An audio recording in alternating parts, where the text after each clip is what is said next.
family and friends. We want to welcome you to week 3 of our series entitled TOCK, Waiting on God's Timing.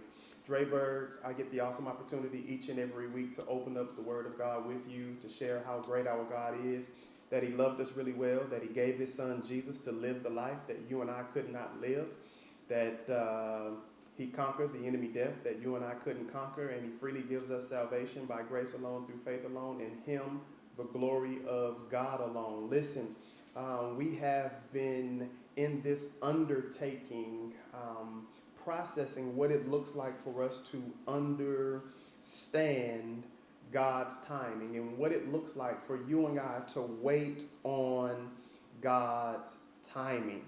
Listen, what does it look like for you and I to wait on God's timing? What does it look like for us to be under His influence while waiting on God's timing? 1 Peter chapter 5, verse number 6 says, "Humble yourselves, therefore, under God's almighty hand, that He may lift you up in due time." Under God's mighty hand. That's what the text says. Under God's mighty hand. The question that I have for you today is, are you under God? We say that we are one nation under God as American citizens. That is a proclamation. It's a declaration that we were raised stating, that we were raised citing. And it literally says that we are under God. But the question that I really want us to ponder today is, as we are waiting on God's timing, are we literally under God's influence? While waiting on the Most High God's timing to work in our lives, for God to move in our lives, in our relationships, in our jobs, on our finances, or in our finances, are we under His influence? That is the question. Are we under His influence, or are we under the influence of culture? Are we influenced by entertainment? Are we influenced by money? Are we influenced by celebrity words? Are we influenced by worth? What are we influenced by? Again, as we are waiting on God's timing, for many of us, it is difficult. It is a challenge for us to wait on God's timing when we're not under the proper influence. And the mere fact of the matter is, I believe that many of us don't even know whose influence we are under. Have you ever been around a drunk person? Have you ever been around an individual who was under the influence of alcohol? Listen, when you're under the influence of alcohol, it affects how you think. If you've ever been around a drunk person, if you've ever been around a person that was under the influence, it affected how that person, or maybe, just maybe, it affected how you thought. Maybe you were that drunk person. You can remember, you can recall a time, a moment in your life where you were under the influence. What's funny is the way that we talk. It's funny the way that we walk. It's funny the way that we act when we are under the influence. But what I have found most importantly is, when an individual is under the influence, typically what happens is their guard is lowered. That individual becomes more vulnerable. My father used to say it this way, that a drunk mind absolutely and emphatically speaks what a sober mind is thinking. Individuals begin to become more vulnerable. They lower their guards, and what happens is they begin to do things and to express themselves in ways that they may not have necessarily expressed themselves if they had not been under the influence. Listen, family, listen, friends, we're not always aware how deeply under the influence we are when we are in the process or when we are absolutely drinking. When we are drinking, we're not absolutely aware of how intoxicated or how under the influence we are. And so my question that I want you to think about, that I want us to wrestle with today, what I want us to wrestle with this week as a family of believers is, what if we are so intoxicated or under the influence of culture that we aren't even aware of it? What if we are so underneath the influence of culture that being underneath said influence, we begin to negotiate, we begin to compromise, we begin to lay aside biblical truth and values because we are under the influence of culture. How do we as believers, how do we as followers or individuals who have put on the character of the Messiah, how do we as sons and daughters of the Most High God, how do we live under his influence in a culture that is increasingly hostile towards God? How do we live in a culture? How do we wait on God and wait on God's timing in a culture that is increasingly hostile towards the Most High God and the Most High God's timing, his will, his way, and his word? How do we do it? Daniel, in our text today, raises a phenomenal example. He raises a phenomenal example. Daniel, he was raised, listen, worshiping Yahweh. He was raised worshiping one true God. However, the text in Daniel chapter number 1, it says, then the king ordered Ashpenaz, king or chief of his court officials, to bring into the king's service some of the Israelites from the royal family and the nobility. Young men without any physical defect, handsome, showing aptitude for every kind of learning, well informed, quick to understand, and qualified to serve in the king's palace. He was to teach them the language and the literature of the Babylonians. The king assigned them a daily amount of food and wine from the king's table. They were to be trained for 3 years, and after that, they were to enter into the king's service. Again, Daniel, raised as an Israelite, raised worshiping the Most High God. Babylon destroyed Jerusalem, burned the temple, wrecked the city, took the Israelites into Babylonian captivity. Listen, they were taken captive into one of the best and the brightest, intentionally indoctrinated them. And then they began to intentionally indoctrinate them with Babylonian, with culture, Babylonian culture. That they were captured, the Israelites, taken captive by some of the best and some of the brightest. They were intentionally indoctrinated with Babylonian culture. They were trained to become future government leaders. Daniel, I'm talking about. What happened is their language was changed. What happened is their education was changed. They began to be indoctrinated by Babylonian thought. Their names were changed. Their names were once related to Yahweh, the true God, but then their names were changed to worship pagan gods. They changed their diets. The food that they ate was dedicated to pagan gods. They were taking into an environment where they were under the influence of baby culture, of Babylonian culture. Think the way that they thought was influenced, the way that they believed was to be influenced, the way that they were to behave was to be influenced. What are we to do, ladies and gentlemen? How do we live in such an environment and a culture that is toxic, that is hostile towards God, and still wait on God and wait on God's timing? How do we do it?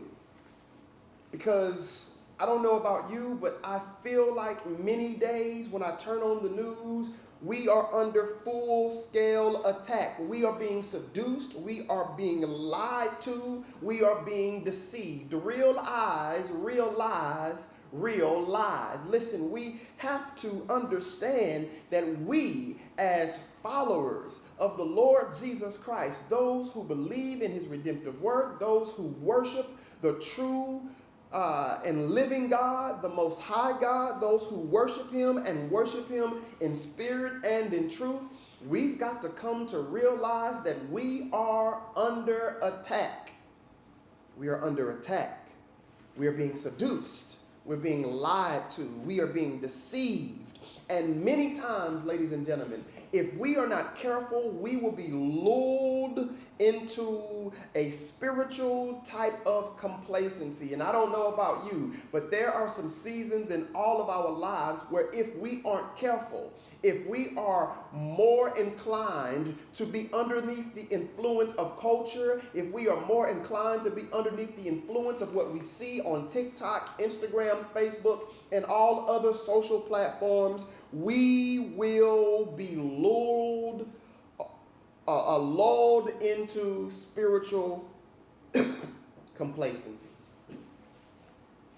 Listen, you cannot halfway love God. He says, love me with all of your heart, mind, soul, and strength. We cannot passively be disciples of Jesus. We cannot passively follow him and put on his character. We will never stumble into righteousness, nor will we ever stumble into holiness. We must be under his influence. Under his influence, not that of culture, but that of the Most High God. Listen, if you want your marriage to be healthy, you gotta be underneath the influence of the Most High. If you want your families to be healthy, you must be underneath the influence of the Most High, not that of culture. If you want your health to be good, and if you want to be a healthy individual, you have to do more than working out once a month. You have to be underneath the proper influence. You got to eat healthy, and not just once a week, but daily. Listen, if you want things to change, you have to be under the proper influence. And many of us, we are finding influence in all of the wrong places. Everybody that has an Instagram should not necessarily be influencing you. Everyone that has a TikTok, everyone that can post and can quote and can do multiple things, utilizing social platforms and media, should not necessarily be speaking into your lives. Listen, ladies and gentlemen, individuals that are speaking into your life should be pointing you towards the influence of the Most High God. That's who should be speaking into your life. Who is causing you to be not underneath their influence? Listen, I love to watch CSI, and I was watching CSI. I was binge watching it again. And there's an episode in season 8 where there is this woman who puts these individuals underneath her spell, and she influences them to do like crazy things. She caused the man to commit murder, cut off a man's head, put his body in the trunk, throw the trunk into the ocean, and then the CSIs couldn't believe that he had done it. and then Natalia, she goes undercover, and then she is put underneath the spell and begins to shoot at Wolf and shoot at Horatio, and then it is at that time that the CSIs become aware of how dangerous her influence is or was as a person or a shrink that was speaking into people's lives. I warn you, I caution you, ladies and gentlemen, not to be like the young man who was influenced to cause murder, not to be like Natalia and to be under this woman's spell or influence and then go and commit a crime or do something that could be detrimental to your health or to someone else's health. Listen, we gotta watch whose influence we are under. Daniel, ladies and gentlemen, he resolved in verse number 8, chapter number 1, he resolved not to defile himself. And this is where you and I must be.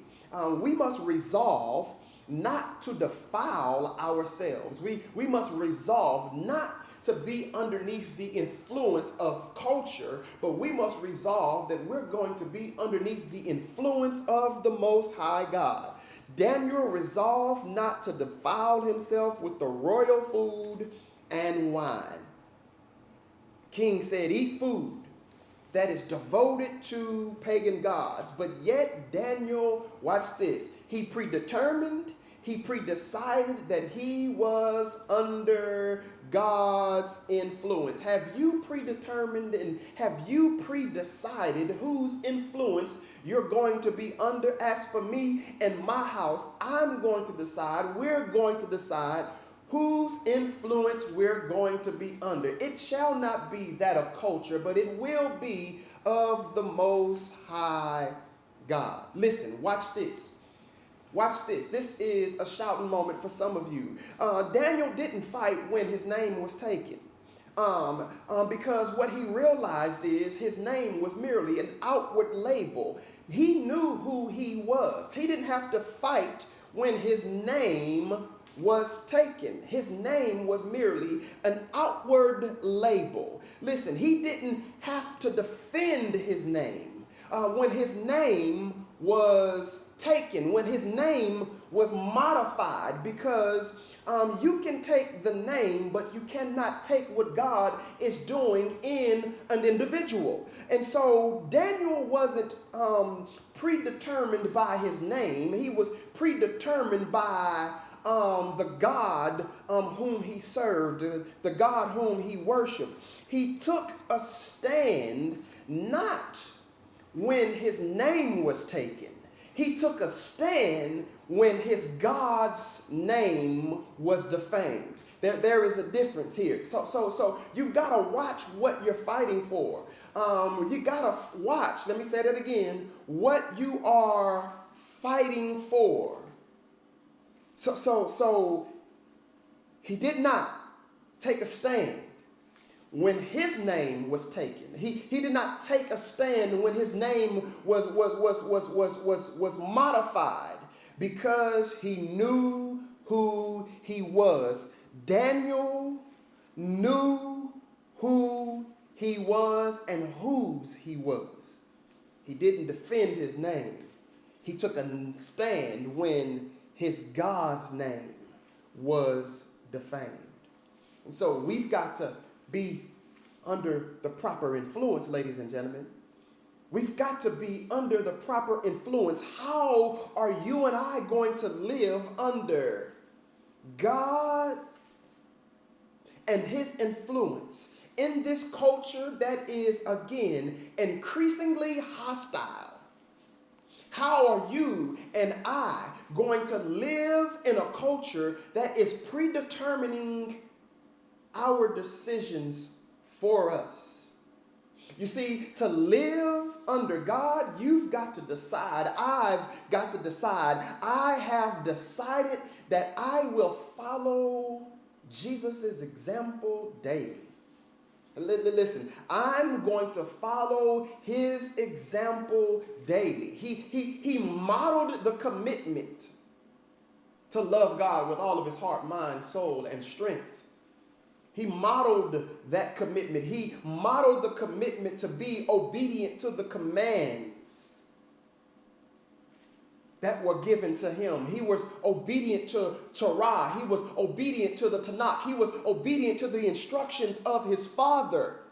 And so if we're going to live under the Most High God's influence, we've got to decide daily to model Jesus' example. We have to decide to predetermine our resolutions. We cannot resolve to be underneath the culture's influence. We must resolve to be underneath God's influence, to live under his influence. We've got to decide what we will and what we will not do. I will not do the things of culture just because culture is doing them. We cannot do what culture says we should do, but do that which the Most High God instructs us to do.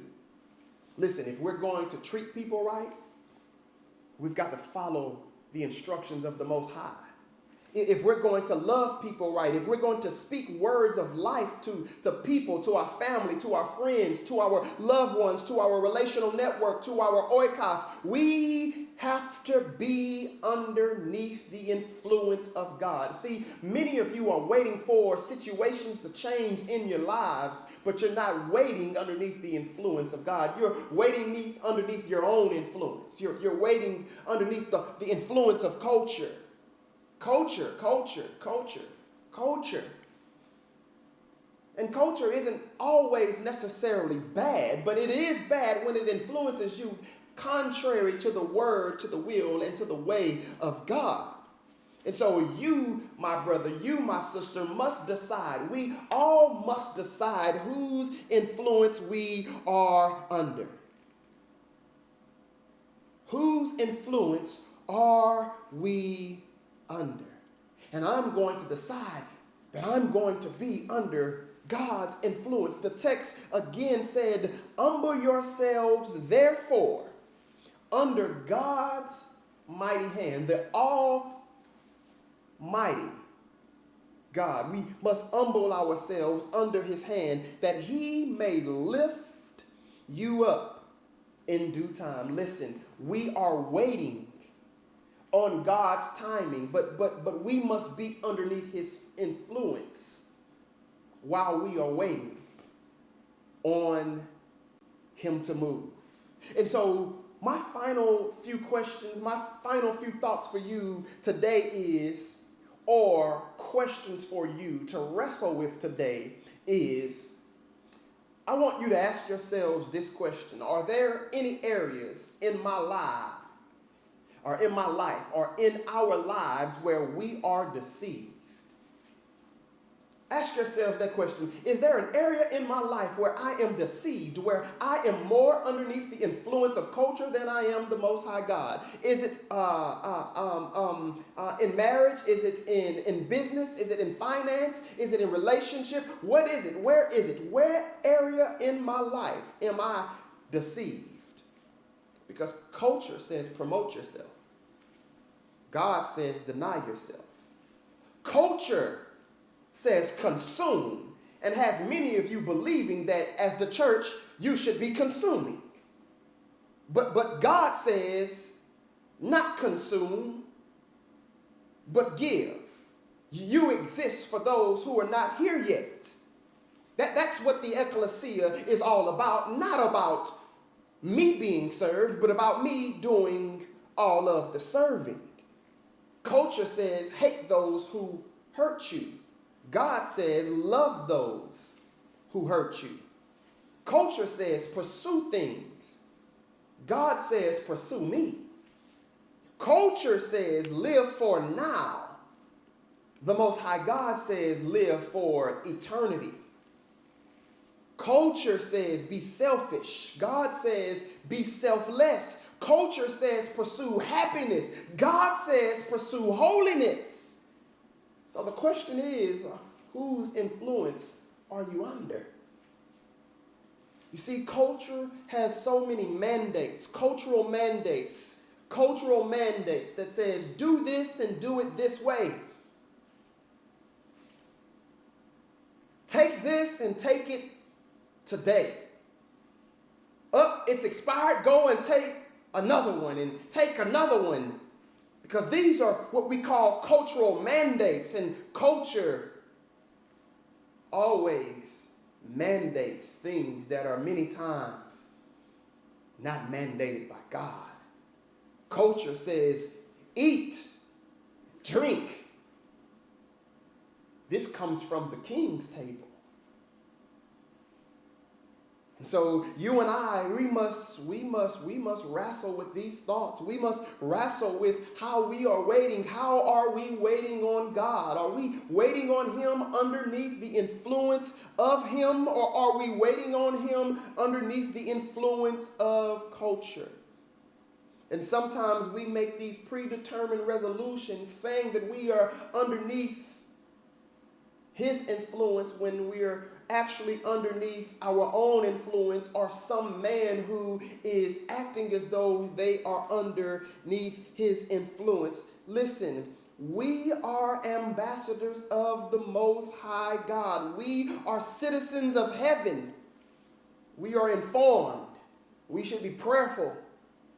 And so what you and I have to do right now in this moment, in seasons like this, is we have to begin to pray and ask the Lord to show us those areas where we are deceived. Lord, if I am deceived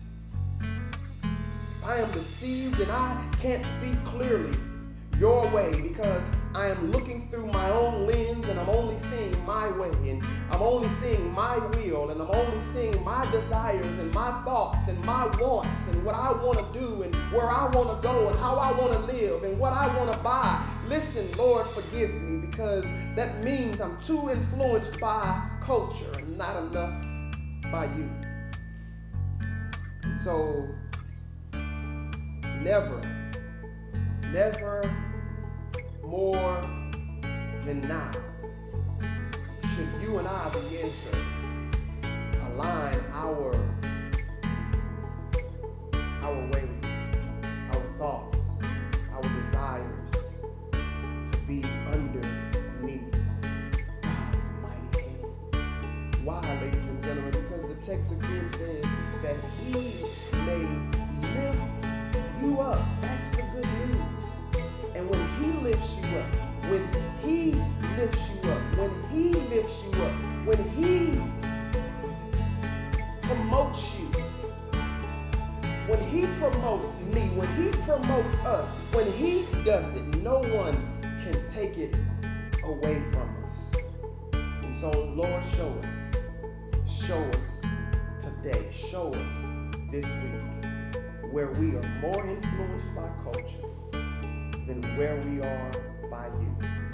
And teach us how to be underneath your influence while we're waiting on your time.